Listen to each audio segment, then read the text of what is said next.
They called it the American Riviera, the loveliest beach in the South. Now,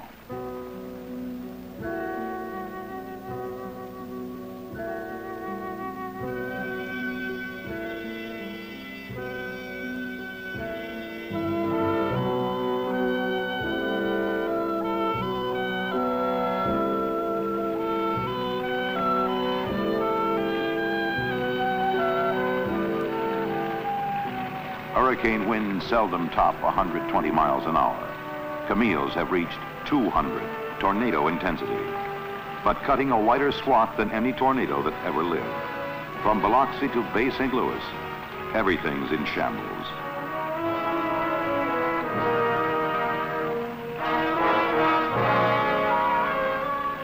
Down the Delta, it's not much better. In Buras, where the levee broke, there were 6,000 homes. Now, only 6 are fit to live in.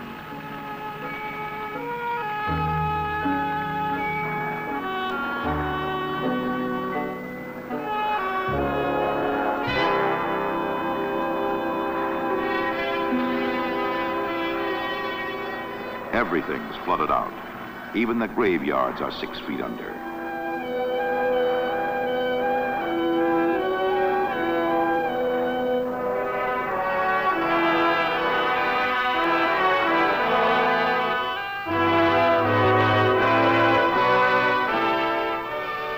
In Louisiana, the damage is enormous, but the casualty list is low.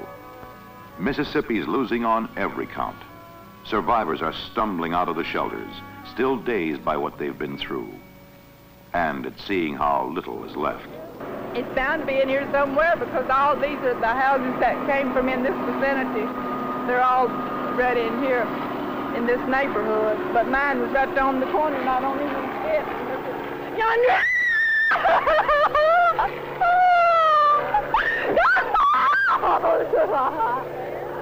That grave one yonder, that's my house. Some are lucky, others less so. You can't imagine devastation as complete as this. When we came over Monday, we thought we were going to still find our home. When we walked up the street and saw it level, we knew that whoever stayed would not be here. Here lie the Richelieu apartments in Pass Christian, where some of the tenants refuse to get out. But we'll get up on the 3rd floor. The water won't get that high. Come in, come in. Welcome to the hurricane party. 24 people decided to ride it out at the Richelieu. 23 died when the building collapsed. One youngster floated out a 3rd floor window on a mattress and lived. The man on the 2nd floor, he had a drink, and he told me to come on up and join the party, that they were going to stay on the 3rd floor. And I told him, no, this was too serious. I told him to get out. He said, the man said, well, this is my property, and if you're going to arrest me, go ahead and arrest me. So I called the civil defense man, and the last thing he told me was to go back and get his address of the next of kin so we can notify him. And the man, he looked at me and he laughed. Now, Camille's almost become a forgotten woman. She whips through northern Mississippi at a furious pace and then slows down, becomes just a heavy thunderstorm as she crosses into Tennessee. Then she turns east toward the Appalachians and the Atlantic. The storm rises over the Blue Ridge Mountains, runs into cold air, and torrential rains start falling. More than 27 inches in less than 6 hours. 2 to 3 feet of water for every inch of land. And suddenly, flash floods are roaring down every hill and hollow, starting landslides, smashing houses, burying people in their sleep.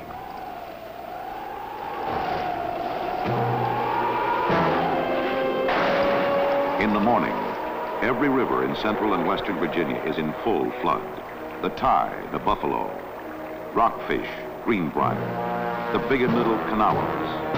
Waynesboro is under 8 feet of water. Glasgow and Scottsville, 14. In Richmond, Governor Godwin put state civil defense in charge of all rescue and relief operations, backs them up with all the state's resources, beginning with the National Guard.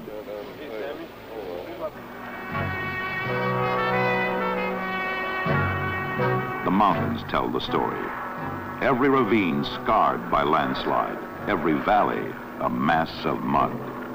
And under the mud, the dead. A dozen hamlets like Davis Creek, Tyro, Massey's Mill are almost wiped out. It just came down through this area just like an ocean wave, more or less. And these people right in here, they just didn't have a chance. It just took all these houses through here. How many are dead or missing here in Massey's Mill? There are total count of 23 gone. She asked me, I reckon a dozen or 2 times, if a little house was gone. When did it go? I told her it's been gone a long time. And was anyone living in the house? Yes, and there was Oliver boy and his wife and 2 little children. The little children, they got drowned.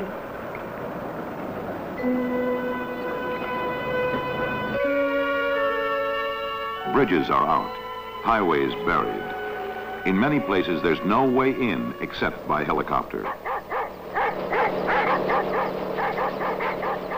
At first, everyone's going in circles. Then quickly it straightens out, and help begins pouring in.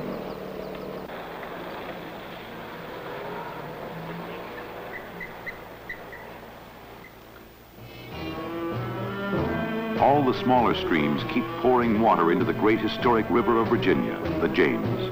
And from Lynchburg to Richmond, the cities downstream are in the deepest danger they've known in a century.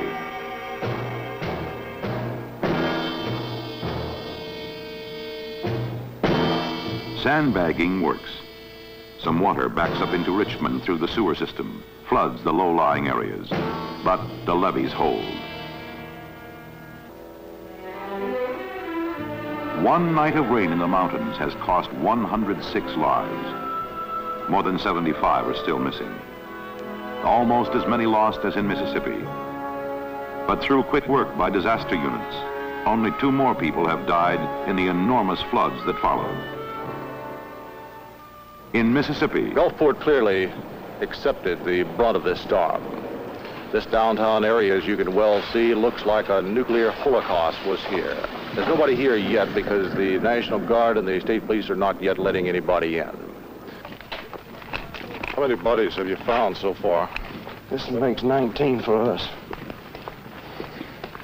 The coroner's report last night about 8 o'clock was 88 confirmed in Harrison County.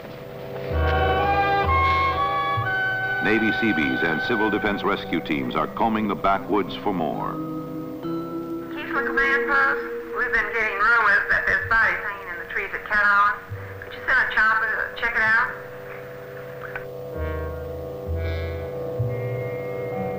Up and down the beach, Coast Guard planes and choppers are searching the waters offshore for bodies.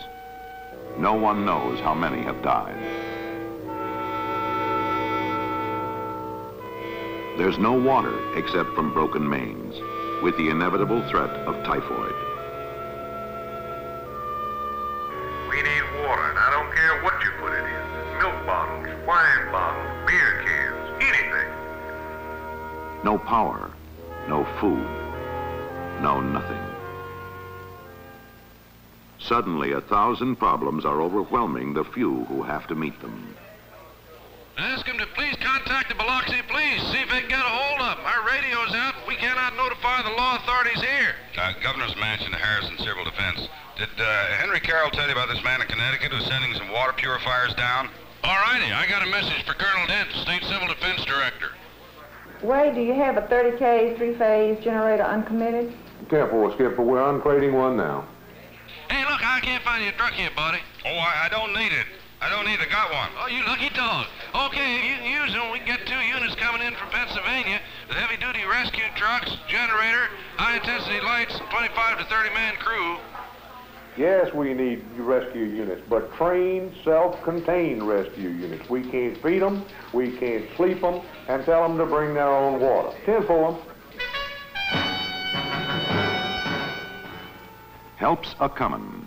In New Orleans, a Rampart Street parade to collect money for the hurricane victims. From California, Florida, a dozen states, food and clothing are being airlifted into Keesler Air Force Base in Biloxi. volunteer rescue teams are coming in from everywhere. But more important in the long run, Air Force 2 is bringing in the Vice President, Secretary Romney, and the head of the Office of Emergency Preparedness, George Lincoln, who will have the job of coordinating all federal assistance to the stricken areas. To meet the governors, John McKithen of Louisiana, John Bell Williams of Mississippi, and try to get things moving.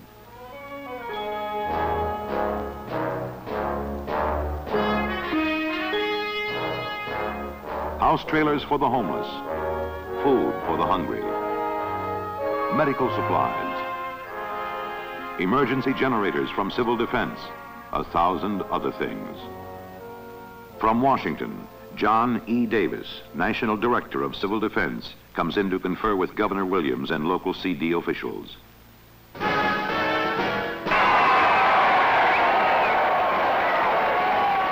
Soon the President will fly in too, from the Western White House.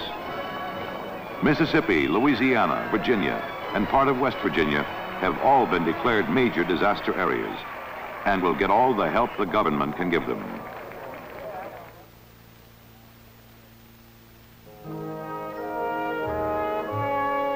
In the Delta country, they're still flooded out.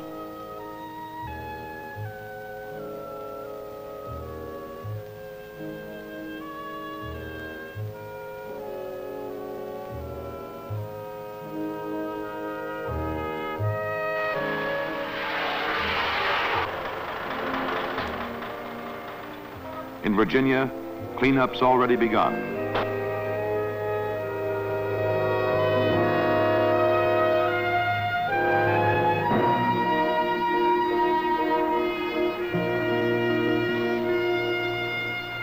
Oh, well, I'm not really down, I don't think. Just a little wet, covered with mud. But I hope everybody in town sort of takes it on the chin and starts all over again. It's going to be tough. I don't know